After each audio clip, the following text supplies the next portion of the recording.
It's that time again when people, mostly men, but you do have some females, some ladies, some women, some real ones, they will grab the couch and just decide that they're going to watch some football. Yes, the English Premier League is back next week, and we are about to do a prediction. Again, let's stay tuned for this.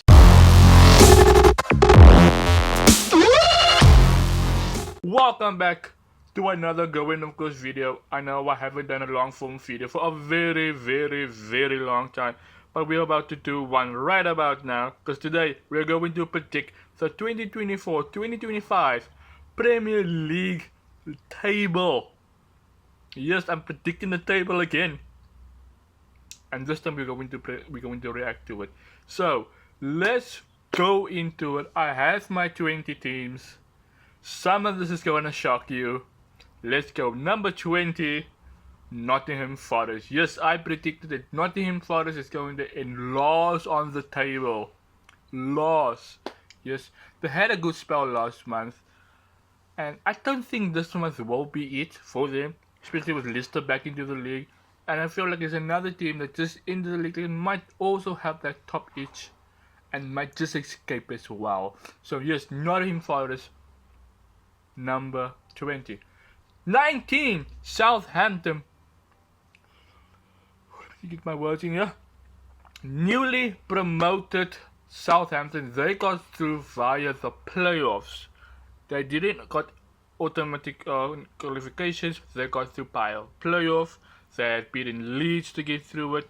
Who was the other team they have beaten? I don't know who's the other team they beaten, but they beaten Leeds. That's all I know. I all I remember. But they will not make it this far. A lot of you's gonna be angry about me. I don't care. Southampton is going back to the championship. Number 18, here's a shocker. Everton.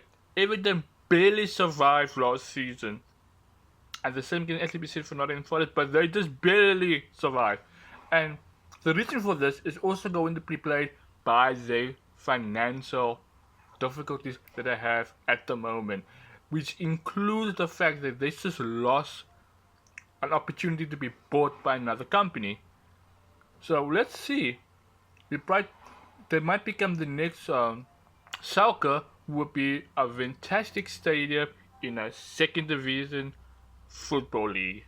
Let me just get my head in here. There we go. We go to number 17, Ipswich Town. Yes, Ipswich Town is gonna narrowly escape relegation next season. I know I'm gonna come to regret saying this in the near future. Come May next year.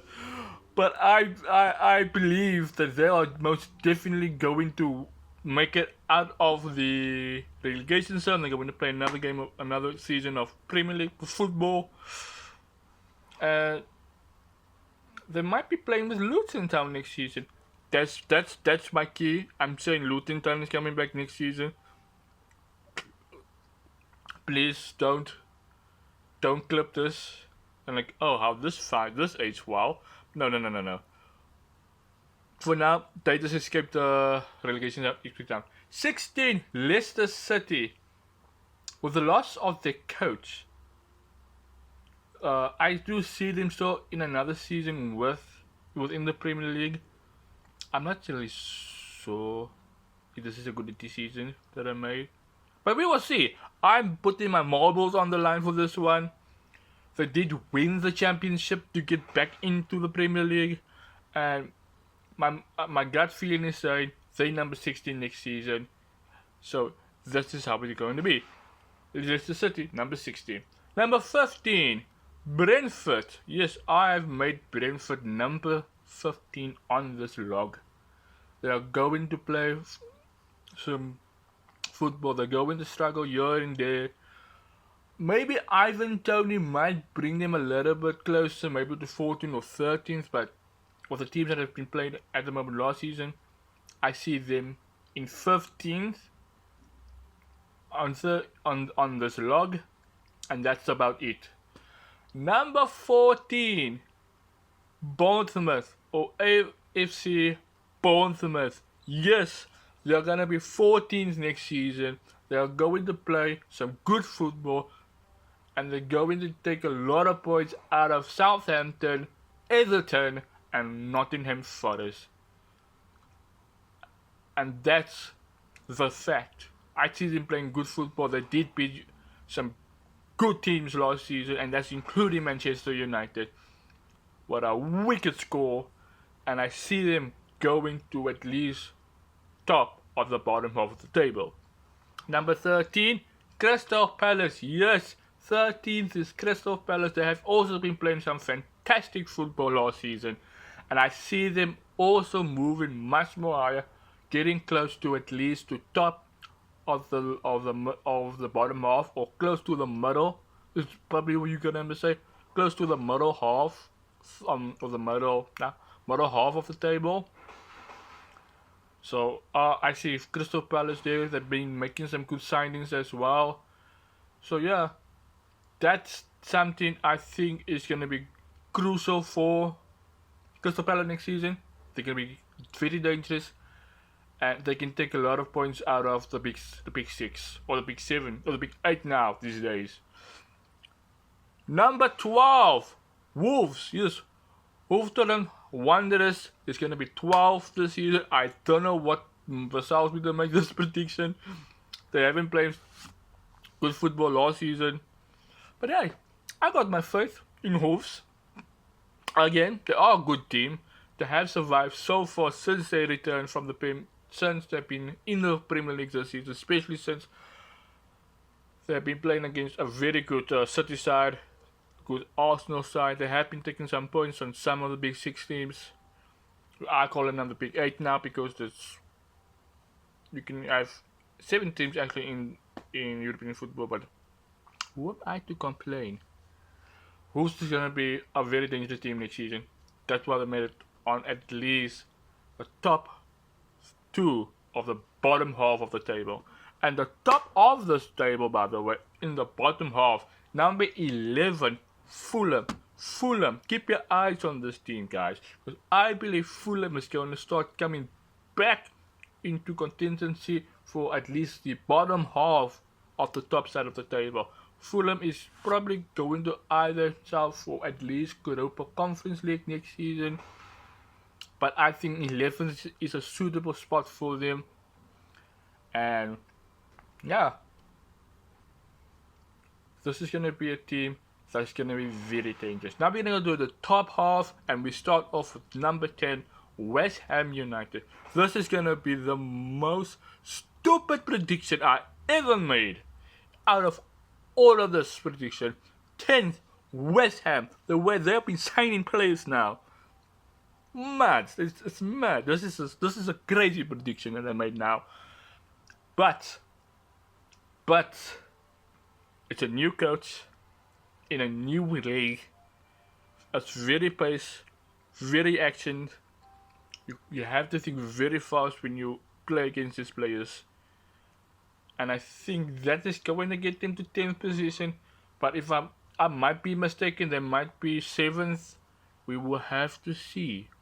We would have to see. West Ham is on 10th. Number 9, Brighton. Yes, Brighton and Hove. I am putting them on 9th. As to why? I don't know. They just lost one of the best coaches in their history to Marseille. Or Marseille. You want to put a little French accent in there? I guess that was going to get them to a 9th. But who knows how it will play. But I see them 9th this season. If I'm wrong there, I'll accept that one. But I feel a bit confident with this 9th position with them.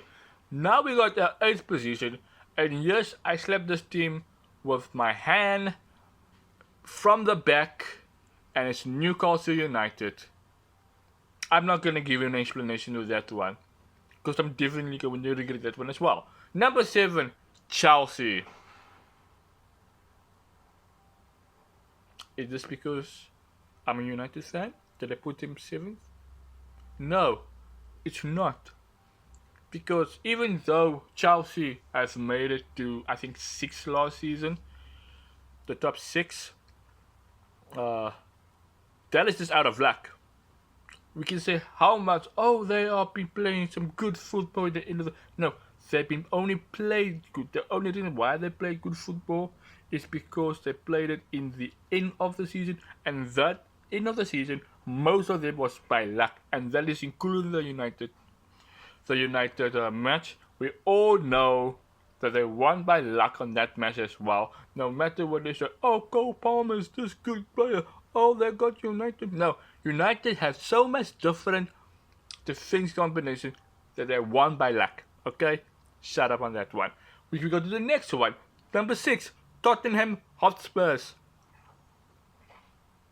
They will be having this is going to be, I think, they will go down by at least one position this season, because I think Tottenham are going to, they're going to be fighting with 5 teams, I think, for Champions League football, and it's going to be a very great battle.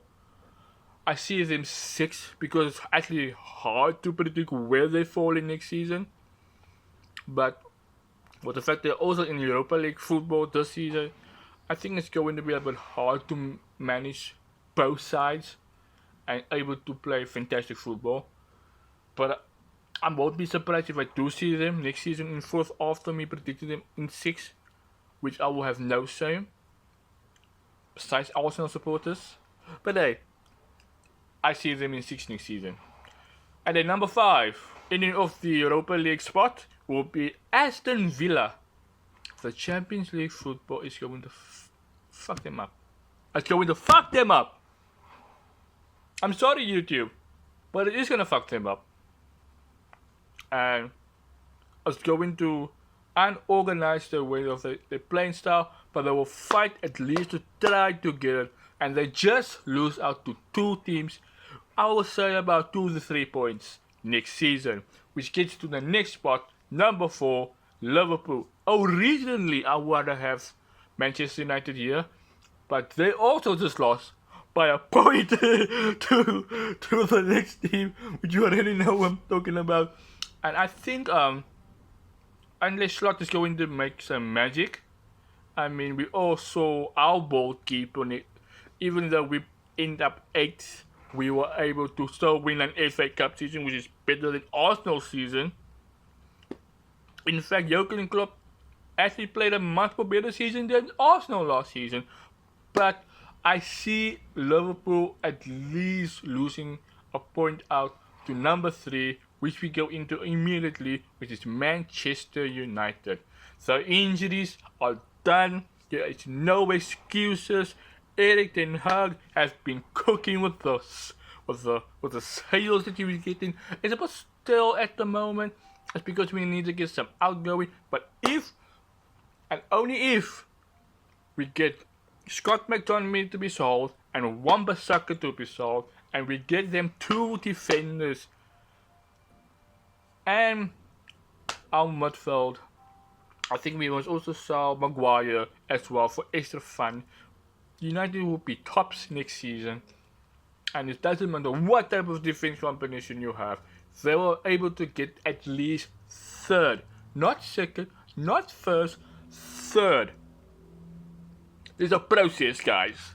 Number 2, Manchester City. Yes, I had predicted Manchester City to be 2nd. Why? What else is there for Guardiola to actually win? He has won everything in England. Absolutely everything. He's done just playing for Spicks and Bunchies, like Sir Alex Ferguson. I was playing for Spicks and Bunchies. I think Arsene Wenger played for Spicks and Bunchies as well. By the way, Spicks and Bunchies is you're just playing for fun. Basically, that's what Spicks and Bunchies means. So yeah, I see them losing to our number one and champions for next season. Yes, I really regret saying this. It's really going to be cursed to this team. It is Arsenal. They are winning next season. I predicted them number one. They are winning the Premier League with McTetter. And he's going to win, and all Arsenal fans gonna be happy. But we will see how this is going to play out. I don't think it's gonna play out well. They're going to struggle a lot. They at least got a striker. But we will see. We will see how this goes. Arsenal number one. Let's fucking go. And that's your prediction, or well, my prediction of the Premier League for this season, 2024-2025. Some very, very consequential decisions, predictions. But hey, it's football. I am going to be wrong somewhere. 90% is probably going to be wrong. 100% might be wrong. But this is my prediction. And yeah, we're going to enjoy this. With that, like, subscribe, turn on all notification bells so you don't miss a thing on this channel. We will be doing, I'll try my utmost best to review every bloody match every Monday or every Wednesday on the Wednesday. I know Wednesday normally what I do, reviews, reactions and reviews. So yeah, we are going to do it on the Wednesday slot, you know, because I have been slacking a lot. The last video I made is a short on Cricket World Cup, which is when England beat South Africa. But yeah, we're gonna get some football in here, get the footy back. I mean, next season is again, next month is again the start of European football. You wait for Conference League, you wait for Europa League. Why did I say you wait for Conference? Yeah, you wait for Conference League, exactly. You wait for Europa Conference League, but it's your UEFA Conference League. We got the UEFA Europa League, and we have the UEFA Champions League qualifications for the rounds to add into the group are on its way. So if you see playoffs, it's for the Champions League, it's for the Conference League, and for the Europa League. New format this season, guys. Brand new. So yeah, like, subscribe, turn on notification bell again. Don't miss the video, and I'll check you in the new one.